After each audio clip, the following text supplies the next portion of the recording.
dimensional lattice field theories. So please start. Thank you very much. I'm Shinichiro Akiyama from University of Tsukuba, and today I'm going to talk about recent numerical progress on the tensor renormalization group approach, in particularly to the higher dimensional lattice field theories. And before I start my talk, let me thank the organizers for inviting me this nice conference. Well, actually, the first TNSAA I attended was the TNSAA 2018 to 2019 held at the Riken CCS at Kobe. And in that time, I was in my second year of master's program in the field of particle physics. And the conference of TNSAA has gave me a precious chance to know the funds of tensor networks, and I'm still encouraged to work on my research in this field. So again, let me thank the organizers for providing me this very nice opportunity. And here is the list plan of my talk. Firstly, I briefly explain my research motivation, and after that, I also briefly introduce the what is the tensor renormalization group approach. And the next part is devoted to explain the application of the method to the 2+1 dimensional Hubbard model at finite density. And finally, I will give a quick summary. Okay, so let's start. Well, this part maybe share some points with yesterday's Honda-san's talk. Let me explain again. Well, as you know, the quantum field theory is a very fundamental tool to describe the not only the high energy physics, but also the condensed matter physics and critical phenomena or the phase transitions. And in the framework of the quantum field theory, our goal is to solve the path integral of the given field theory. But of course, this is a very difficult task usually. And in the situation of the high energy physics, we usually think the quantum field theory on a 3+1 dimensional space-time, and which is a continuum. So in that case, the path integral itself is not well defined in the mathematically, because the path integral itself includes the uncountably infinitely many numbers of degrees of freedom. But thanks to the lattice regularization, once we consider the quantum field theory on the lattice, then we can regard the path integral just as a multiple integral. So, and this object is mathematically rigorously defined. So there is a chance to apply various types of numerical approaches, and which can give us chance to understand the non-perturbative physics beyond the standard perturbation theory. And in the high energy physics, one of the most famous numerical method used is the Monte Carlo simulation, which is a stochastic numerical approach. This is because the Monte Carlo is based on the probabilistic interpretation for the given Boltzmann weight. And this method is very successful and a very powerful strategy to investigate the non-perturbative physics described by the quantum field theories. But at the same time, it must face a very serious difficulty when the Boltzmann weight takes negative or complex value. And this is so-called the sign problem. And the sign problem tells us that there is a regime where the Monte Carlo does not work. So we need other techniques rather than the Monte Carlo technique. And also in the framework of the Monte Carlo, we sometimes face some difficulty when we deal with the fermions, because in the path integral formalism, the fermions are described by the Grassmann numbers. And as you know, the Grassmann numbers are not the numbers in the usual sense. So the fermions must be integrated out in advance from the path integral. And sometimes we derive the result of it by introducing some auxiliary bosonic field. But such a treatment sometimes causes other types of numerical difficulty. So the treatment of fermions is not so straightforward in the usual Monte Carlo simulations in the path integral formalism. And unfortunately, there are many systems suffering from the sign problem. And one of the most famous examples is the quantum chromodynamics at finite temperature and finite density. And there is also other types of examples, such as a system possessing the super symmetry. In that case, we sometimes encounter the sign problem from the Yukawa interaction term. And also, to deal with the real-time evolution is a very difficult task because we have to directly deal with the essentially oscillating, highly oscillating integrand. And there are many unrevealed aspects for these systems suffering from the sign problem. And I think this is, and it is very difficult to investigate their thermodynamic limit or the zero temperature limit with the standard Monte Carlo approach. So we need a numerical methodology which can give us even an insight for these aspects. And in today's my talk, I would like to consider the tensor renormalization group approach from this perspective. Then firstly, let me briefly summarize the advantages of the tensor renormalization group approach over the standard Monte Carlo technique. Well, the TRG can be said as a deterministic numerical method because this algorithm is based on the idea of the real space renormalization group method. So since the method is deterministic, by definition, the TRG is free from the sign problem. And also, with the use of the TRG, we can easily enlarge the system size. This is because the TRG is a kind of is a variant of the real space renormalization group. And typically, the computational cost of the TRG just scales logarithmically with respect to the system size. So this feature allows us to investigate the thermodynamic lattice. And the next point is that we can directly manipulate the Grassmann numbers. And this, in other words, within the TRG approach, we need not to introduce any auxiliary bosonic fields to rewrite the fermionic fields. And also, as a final advantage, we can directly evaluate the value of the path integral. Actually, this is an advantage over the standard Monte Carlo technique because the path integral is just a generating function, not and it cannot be regarded as observables. So direct evaluation of the value of the path integral is not easy within the standard Monte Carlo framework, but we can do that with the use of the TRG. And also there is another advantage of the TRG approach, which is the applicability to the higher dimensional systems. And to this point, I would like to refer the talks provided by the Taoshan at the CAQMP in this year. In this year, and this point is very important when we consider the application of the TRG method to the 3+1 dimensional quantum field series, and in this research direction, there is a remarkable progress, I think, recently, and also in today's talk, I just focus on the TRG approach. There is also another big progress along this research direction provided by the Hamiltonian approach, including the development of the TNS or the PEPs or the recently the tree tensor network methods. Okay, so in the next part, I would like to briefly introduce the TRG approach. Well, this TRG approach just consists of two procedures. Well, firstly, what we have to do is that to write down the target function. This is the function what we want to numerically evaluate.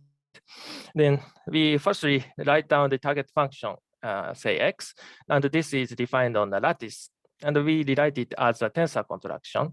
And in this talk, I would like to use the word tensor network or the tensor network representation to refer such types of tensor construction. And in the TRG approach, we usually consider the partition functions or their path integral representations as target functions. And in this talk, I do not explain in detail about how to derive the tensor network representation for certain types of quantum field theories. But if you are interested in this topic, I would like to recommend also some talks provided by Tao Shan in the TNKP 2016 or recent research papers. And the next task is once we have the tensor network representation for the target function, the next task is to perform approximately the tensor contractions appearing in the tensor network with a certain type of TRG algorithm. So here is a schematic illustration of above two procedures. We have a target function. We want to evaluate this function numerically. And for this function, we derive the tensor network representation like this. And typically, the numbers of tensors appearing in this tensor network representation is corresponding to the numbers of the lattice sites. So if we consider the function x on in the thermodynamic limit, we have to treat infinitely many numbers of tensors in the tensor network. And of course, it is impossible to carry out the tensor contraction exactly among these infinitely many numbers of tensors. So TRG introduces a certain type of approximation and tries to reduce the numbers of tensors appearing in the tensor network. And finally, we obtain the value of the x. And as I mentioned in the previous slide, TRG is a variant of a real space renormalization group.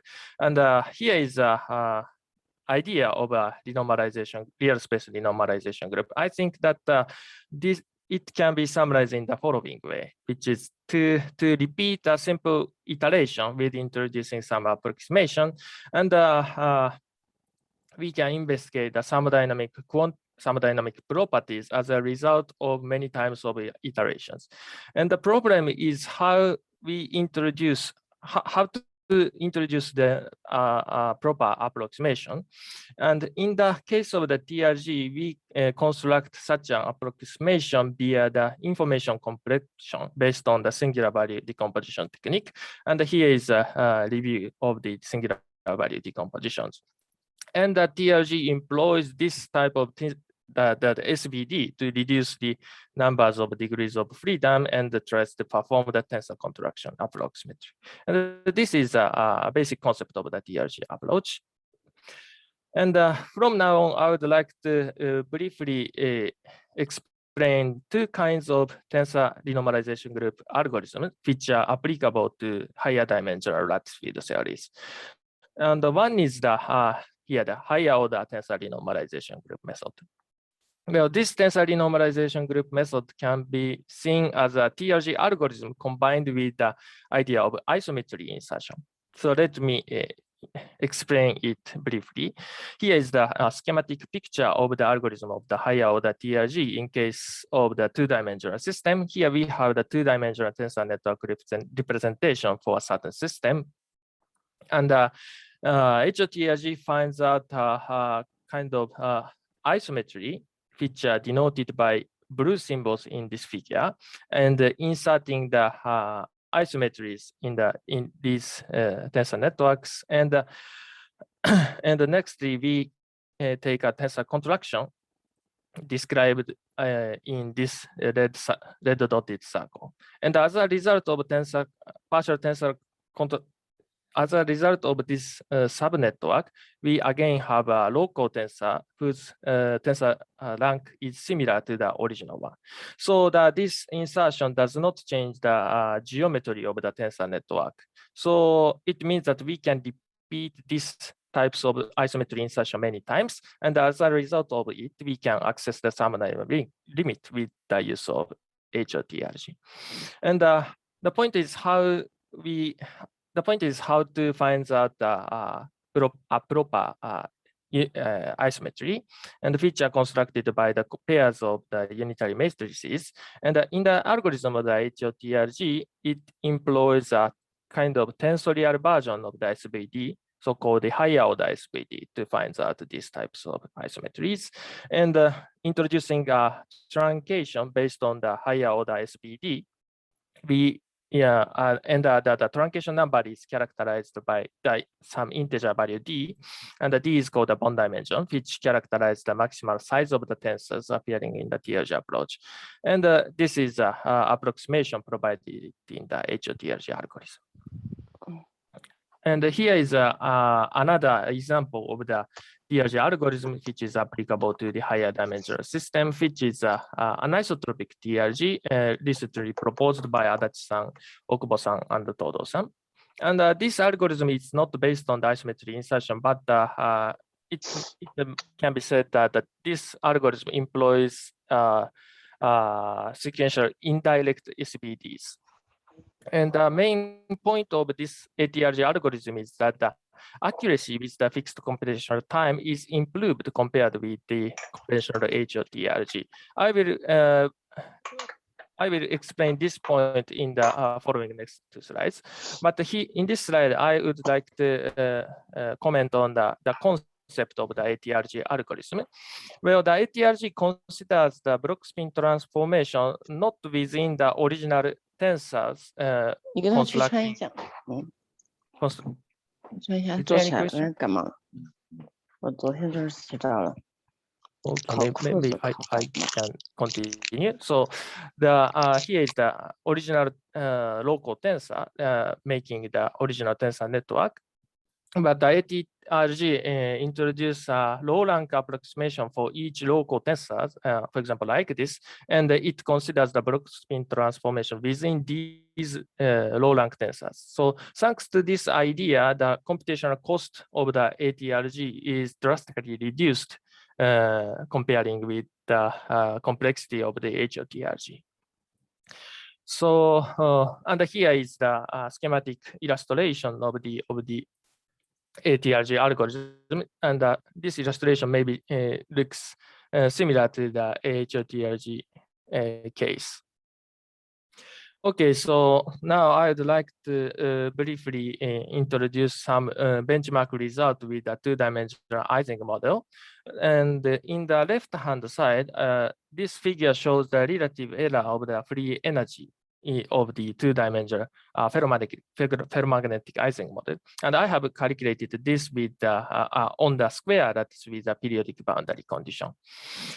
And three different symbols shows the results provided by three types of TRG algorithm. And the black one shows the dark one shows the original TRG algorithm. And the blue one is the ATRG, and the green one is the HOTRG. For all of these TRG algorithm, the bond dimension is set to be 24. And you can see that both the HOTRG and the ATRG improve the accuracy of the original version of the TRG at the fixed bond dimension. And the best performance among these three TRG algorithms, the best performance is done by the HOTRG calculation at the fixed bond dimension. And also, of course, we can calculate many types of thermodynamic quantities, not only the free energy, by using the TRG algorithm. And here is the as an example, this is a result of the internal energy as a function of temperature calculated by the HOTRG. And the solid line shows the exact solution. And these calculations are done with relatively small numbers of bond dimension. But you can see that even with very small number of bond dimension, the HOTRG nicely restores the exact solution. And with enlarging the bond dimension, the numerical results seems converging toward the exact solution correctly. Okay, so here is another benchmark result. The left one shows, again, I am showing the relative error of the two-dimensional Ising model's free energy. But in this case, I take the execution time in the unit of second as x direction. And the calculation is done at the critical point of two-dimensional Ising model. And again, the green line shows the HOTRG, and the blue line shows the ATRG. And from this figure, we can see that at the fixed computational time, the ATRG shows better performance than the HOTRG. And again, also by using the ATRG, we can do the similar thing with the HOTRG. For example, we can calculate the internal energy, and comparing the exact solution, we can see that the ATRG also nicely restores the exact solutions with relatively small numbers of D. And this the reason why the ATRG shows better performance at the fixed computational time than the HOTRG is coming from the whose computational cost and the memory. For example, in the 2-dimension, the memory of the memory cost of the ATRG scale is d to the third, but the HOTRG scale is like this, and the computational time scaling is that for the ATRG, it is the order d to the fifth, but the HOTRG is like this. So the ATRG is faster. And this benchmark result does show these properties. Okay, so in this table, I would like to show the current status of the TRG in the higher dimensional system. Well, in the left outmost column, I show the several types of TRG algorithms which are applicable to the higher dimensional lattice systems. And the second column shows the corresponding computational cost with respect to the bond dimension D and the linear system size L. And most conventional technique of the TRG to be applied the higher dimensional system is the HOTRG. And actually, this HOTRG has been applied to various types of model in 3 dimensions, including the several spin models, or this is the relativistic lattice fermion model, and or the simplest lattice gauge theories. And also, HOTRG has been applied to several 4-dimensional theories. And this is the case of the ATRG. Also, the ATRG has been applied to these 3-dimensional spin models, or the 3-dimensional 2+1-dimensional fermionic model, or some gate theories. And also, the algorithm has been applied to various types of 4-dimensional quantum field theories. And recently, we have another candidate, which is called the triad RG, provided by the Kado-san and Nakayama-san, whose computational cost scales like this. And so far, there is no application of the triad RG to the 4-dimensional system. We have we can see several applications of the triad RG to 3-dimensional several spin systems like this. So but from these previous works, it is shown that the TRG is also efficient, not only in the 2-dimensional system, but also in the higher dimensional systems. And in the following 3 slides, I would like to review several previous works applying the TRG to the higher dimensional system. One is the investigation of the 3-dimensional Ising model with the HOTRG, and this work was done by the original paper of the HOTRG. And here is the result of the internal energy as a function of temperature, and they have calculated it by using the HOTRG at a fixed bond dimension. In this case, D is set to the 14, and this circle shows the HOTRG result. And you can see that they are obtaining a very stable numerical results. And the right-hand side shows the table showing the critical points evaluated by the various types of numerical method. And you can see that the result obtained by the HOTRG is in good agreement with those obtained by the quantum Monte Carlo techniques. So the HOTRG algorithm is very efficiently working in the 3-dimensional system. And here is the application of the anisotropic DRG to the 4-dimensional complex phi to the 4 theory at finite density. This is a very typical quantum field theory of the scalar field. And also at the finite density, this system is suffering from the sign problem. And so in this sense, the complex phi to the 4 theory at finite density is a very typical system with the sign problem. So the many numerical methods which are intended to tame or overcome the sign problem are tested in this theory, in this field theory. But because this theory is described by the non-compact field, this quantity, the field phi takes its value in the complex. So we need some kind of regularization technique to derive a finite dimensional description for the tensor network representation. Well, to this aim, we have employed a so-called Gauss quadrature rule. This is a kind of numerical integration technique, and this rule allows us to rewrite the integration over the continuous variable to the discretized summation. So this rule allows us to obtain the tensor network representation for the path integral approximately. And here is the result of the so-called average phase factor as a function of the chemical potential. Well, the average phase factor can be regarded as this quantity measures how severe the sign problem is taking place. So when this quantity is takes very small value, it tells us that there is a very severe sign problem. And you can see that at finite density and also in the larger lattice size, we see that this average phase factor is almost vanishing. So it means that in these parameter regimes, we are encountering the severe sign problem. But by using the anisotropic DRG algorithm, for example, we can calculate the number density as a function of the chemical potential, even at the regime with a vanishing average phase factor.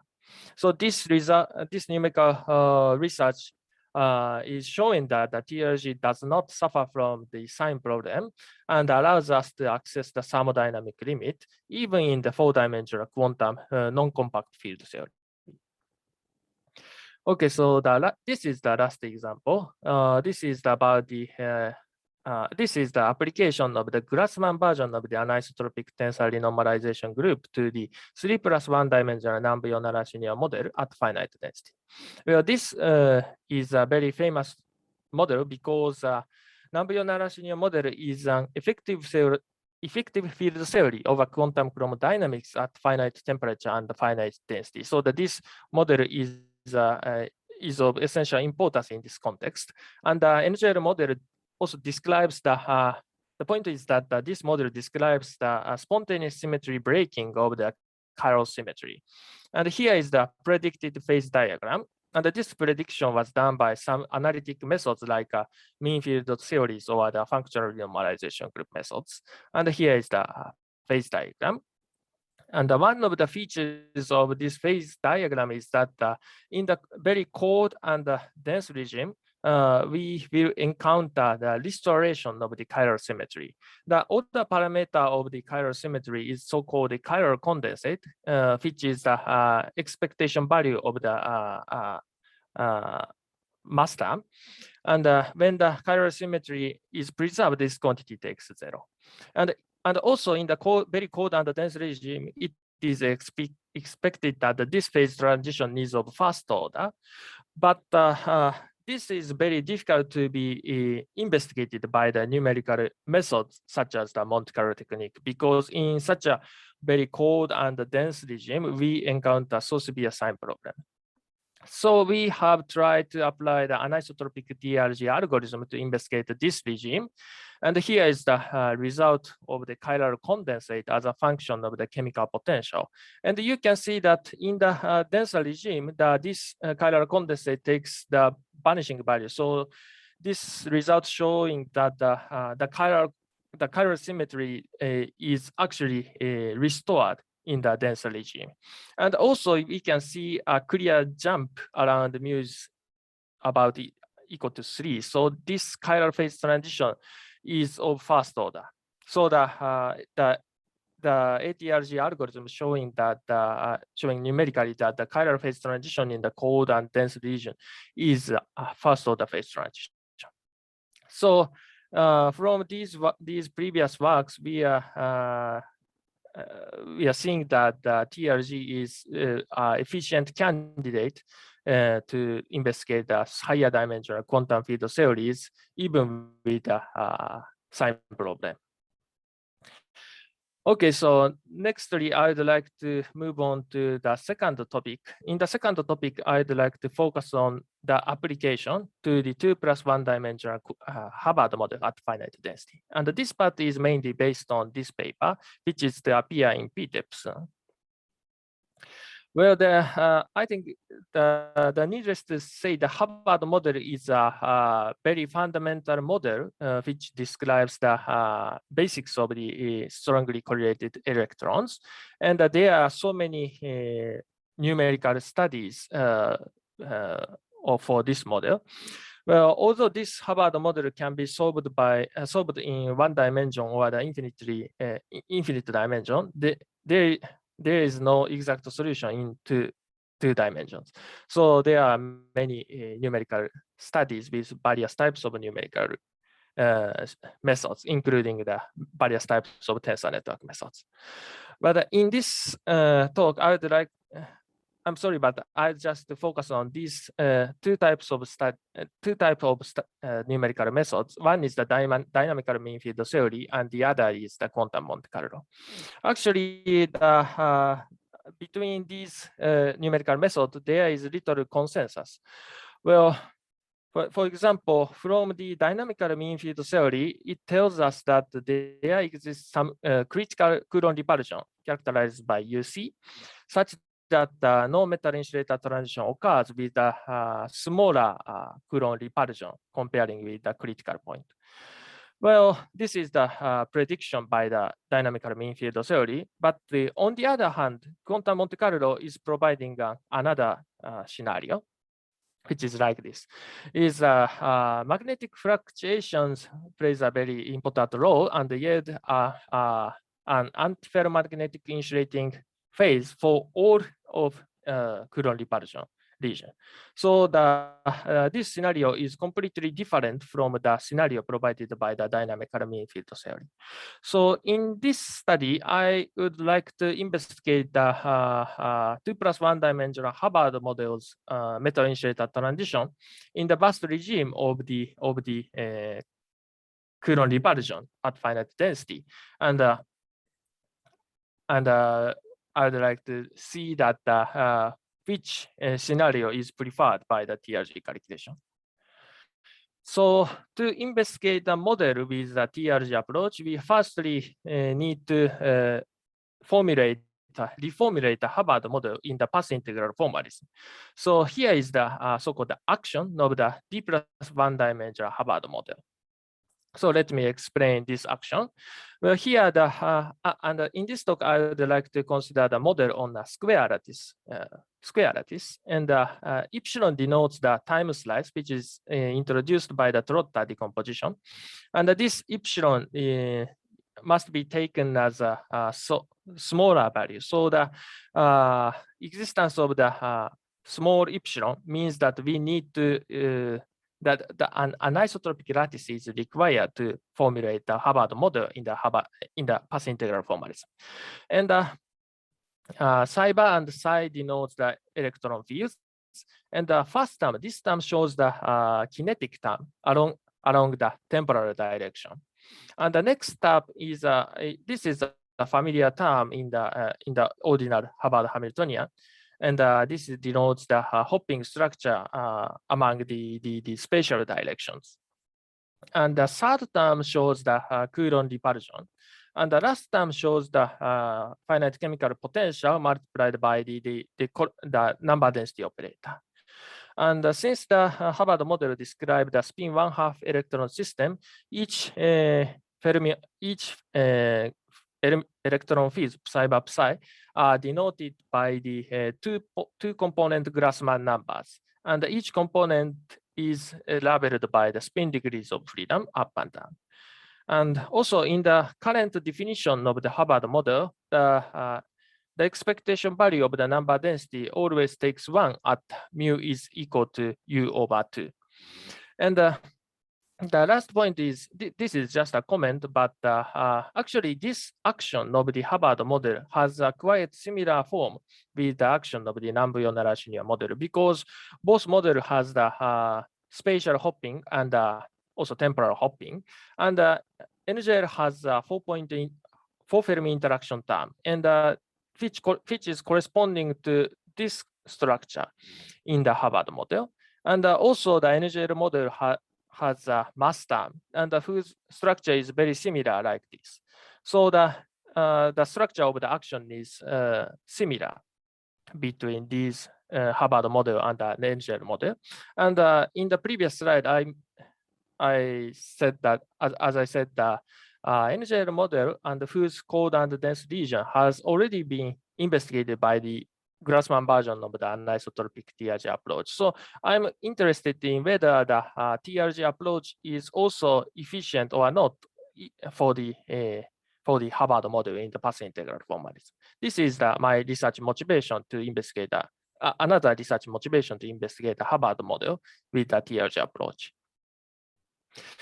And I started this study by testing the efficiency of the TRG in the 1+1 dimensional case. Well, in the spatially one-dimensional Hubbard model is exactly solved by the Bayesian ansatz, so we can compare the numerical results with the exact solution. And in this study, I have calculated number density as a function of the chemical potential, and here is the result obtained by the HOTRG calculation. And the different symbol shows the different lattice size, and finally the data point is converging. So essentially, this graph is looking at the thermodynamic and the zero temperature limit, and the ratio of the equivalent repulsion and the hopping parameter is taken to be 4, and the epsilon is taken to this quantity. And the bond dimension of the HOTRG is fixed 80 in this figure, in this calculation. And you can see that the characteristic feature of the metal insulator transition is captured by this HOTRG calculation. And nextly, I make a fit of this number density as a function of the chemical potential to extract the location of the critical chemical potential. And you know that this, of course, the location of the critical point depends on this bond dimension in the HOTRG algorithm. So I calculated this number density as a function of chemical potential, varying the bond dimension of the HOTRG. And for each calculation, I locate the point of the critical chemical potential. And finally, I make a fit with respect to the bond dimension to extract the critical point in the d to the infinity limit. And as a fitting result, I obtain the location of the critical chemical potential is here. And the exact solution says that the location of the critical point is here. So this numerical result is in nice agreement with the exact solution. So so we can see that this TRG. Excuse me. Yes. Is this a result for the ground state or finite temperature? This is a ground state. I see. Thank you. Thank you. And this is so the numerical result shows that the nice agreement. So since we can check the efficiency of the TRG approach in the 1+1 dimensional case, so the next step is to extend the study of the TRG to in 2 dimensions. So as a choice of the TRG algorithm, I selected the ATRG algorithm, and in this study, I varied the bond dimension up to 80. And we need a Grassmann version of the ATRG, and the formulation of it is based on this paper. And in this calculation, we have two algorithmic parameters. One is the bond dimension introduced in the ATRG calculation, and the other is the Trotta slice epsilon. So I have checked the algorithmic parameter dependence for each algorithm for each case. And the left one shows the thermodynamic potential as a function of chemical potential. And each different symbols show the calculation done with different Trotta slices. And this calculation is done at the D is taken to be 80. And you can see that with sufficiently small value of the epsilon, the numerical value of the thermodynamic potential is converging.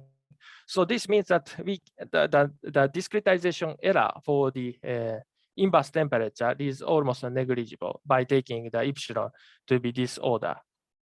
And the right-hand side, on the right-hand side, showing the bond dimension dependence. And to see the bond dimension dependence, we have introduced the kind of relative error of the thermodynamic potential. And you can see that this quantity seems decreasing with enlarging the bond dimension, but there is a fluctuating behavior, as you can see. So there is a non-trivial the dependence is emerging. I'd like to discuss this finite D effect in data.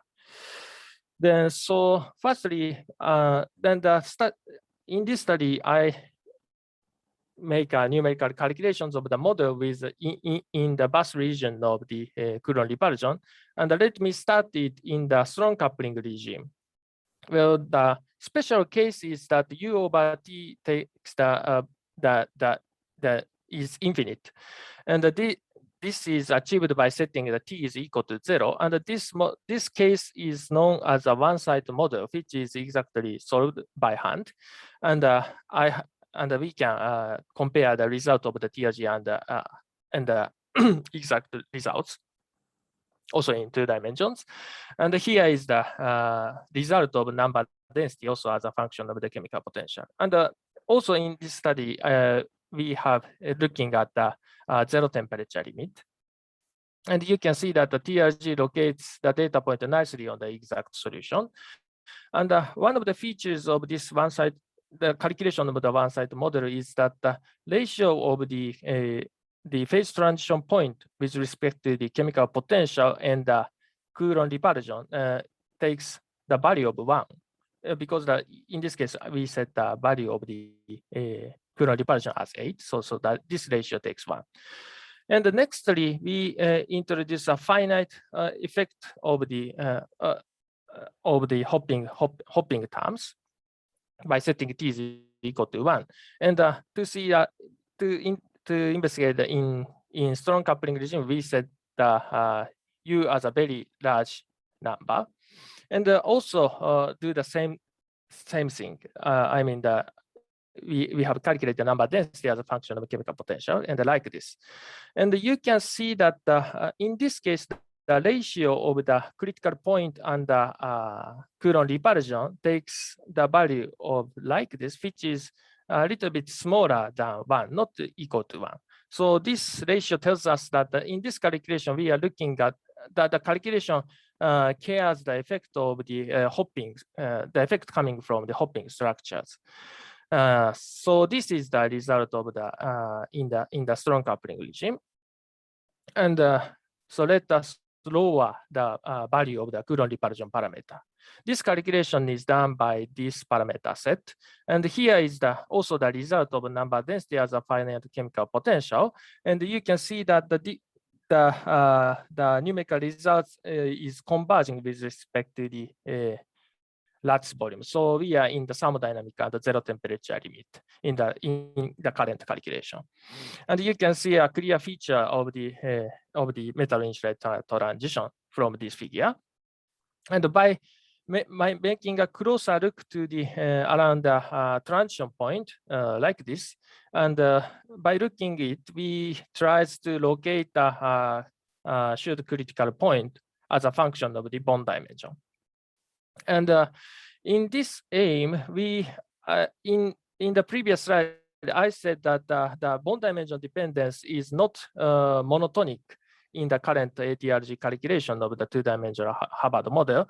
We made a global fit with employing this fitting form around the transition point.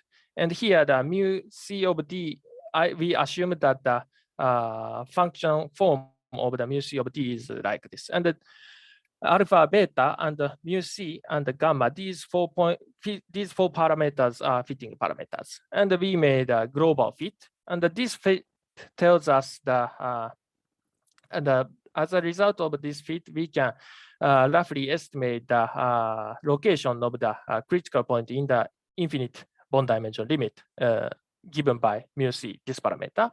And as the result of this global fit, we get that the location of the critical point is here. This is a result. And finally, we make a similar calculation in the weak coupling regime by setting the Coulomb repulsion parameter is equal to 2. And in this calculation, also, we are in the thermodynamic. We are looking at the thermodynamic and the zero temperature limit. And by varying the bond dimension, we make a similar global fit, as I explained in the previous slide. And the global fit tells us that the location of the phase transition point is here in the d to the infinity limit. And I think this result suggesting that the difference, the deviation of the mu C from the u over 2 vanishes just at the u is equal to 0. So in other words, this numerical result, I think, showing that the metal initial transition in this model takes place in the very vast regime of U, even including the very weak coupling regime. So it can be said that the current TRG calculation is partially supporting the scenario provided by the quantum Monte Carlo. But at the current study of the TRG, we didn't make any investigation about the antiferromagnetic ordering. So this is just a comment, but we think that the current TRG calculation is supporting the partially supporting the quantum Monte Carlo result. Okay, so let me summarize my talk. Well, in the first part, I mentioned that the TRG approach does not suffer from the sign problem and allows us to investigate the thermodynamic or zero temperature limit even with the even in the higher dimensional system. And also, there is no difficulty to treat the fermions on lattice with this technique. And in the half of the latter part, I mentioned that I explained the current study of the 2+1 dimensional Hubbard model at finite density, and the numerical result supports that the possibility that the metal initial transition does take place in the vast regime of the Coulomb repulsion, including the weak coupling region. And also, as a final comment, I think the steady progress of the TRG approach has been made toward the numerical research on the regimes, which are inaccessible with the standard Monte Carlo approach, even in the higher dimensions. Okay, so that's all. Thank you very much. Thank you very much, nice talk, including the nice review for the application of TRG in the field theory. Okay, now this talk is open for the question. So do you have any questions or comments? Excuse me. Okay, please. Yes. Yes. So I have a question about. Do you have any comments about the application of this TRG or any variants with gauge theory in higher dimensions? Well, actually,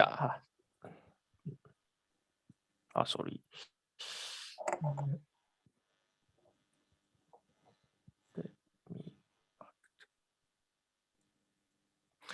Well, actually, as an application of this method to the particle physics, it is very important to consider the application for the lattice gauge theories. And at the current stage, but the application is a little bit restricted.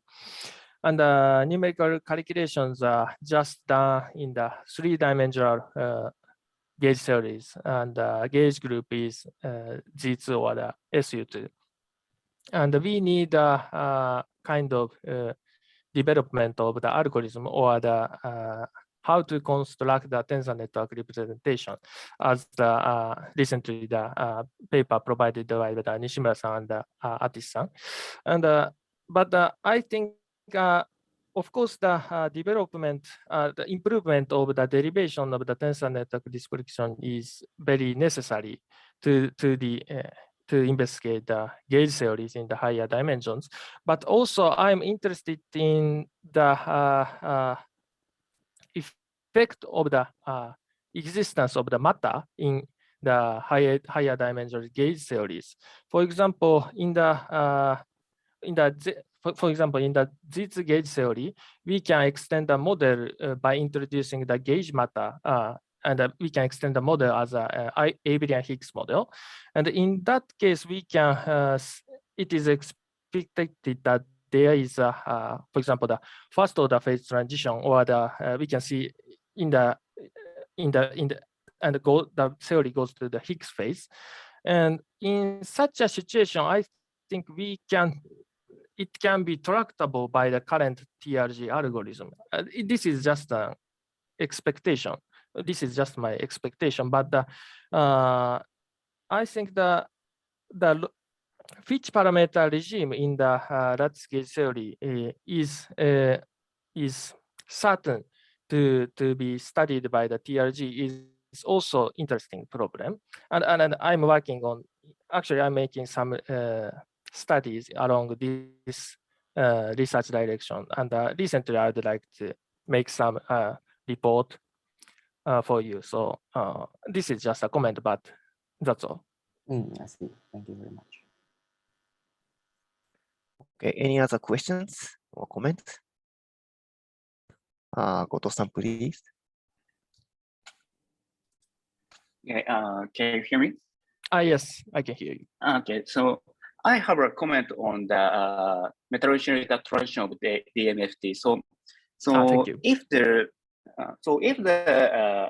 antiferromagnetic order is wrote in the DMFT calculation, so also DMFT also predict the metallurgical transition with weak Hubbard-U interaction. So in this sense, this FT and QMC support almost the same scenario, I think.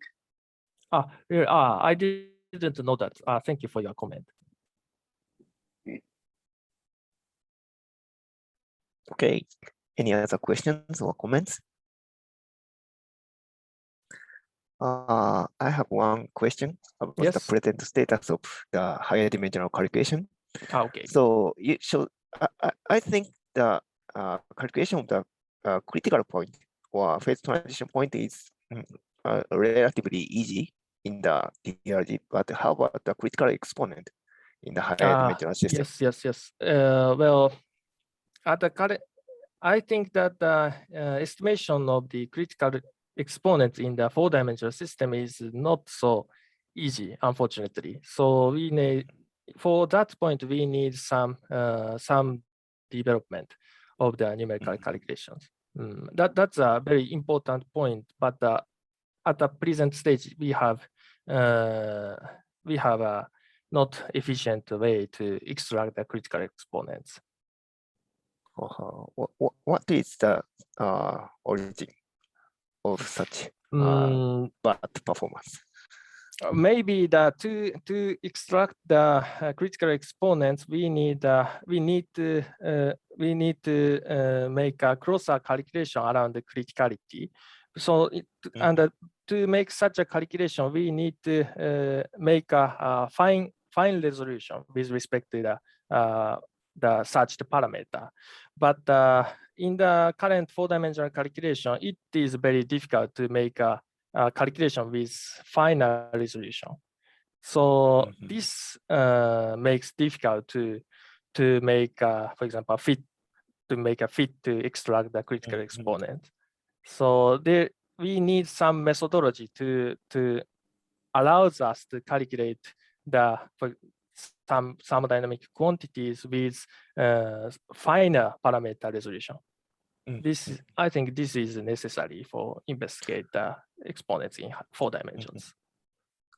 Okay, thank you. So any other questions or comments? Okuni-san, please. Thank you very much for nice talks. I think that the TRG achieves very huge system size without any negative sign problem. I think it's okay, but the physical quantity the TRG can calculate is rather restricted. For example, yes. maybe particle density is rather easy to calculate, but for example, the correlation function or the green function is rather difficult to calculate. So my question is, what kind of physical quantity is appropriate to check the continuum limit of the yes. quantum So theory, and is it easy to calculate within the framework of the TRG? Well, that's a very important point. So as you pointed out, that it is very difficult to calculate the correlators in the TRG approach. So the point is, how can we try to extract the theory toward the continuum limit? So we need, of course, one needs to try to develop some efficient way to evaluate the green functions. And or other way is that for example, the how can I say, by for example checking the correlation length is possible, but sorry, but it is not so easy to calculate the correlation rates with enough accuracy with the current TRG techniques. So it is very difficult to say this thermodynamic quantity is very useful to evaluate the continuum limit in higher dimensions. Actually, we need some another technique or improve the accuracy to see the continuum limit in the higher dimensions. In the 2-dimension case, the study with the, for example, the 5 to the 4th theory with the TRG calculation can evaluate its continuum limit, but at the current state, there is no evaluation of the continuum limit in the higher dimensions. It is a very important point. Okay, thanks. Thank you for your comment. Okay. If there is no further questions, let's thank the speaker again. Thank you very much. Thank you very much.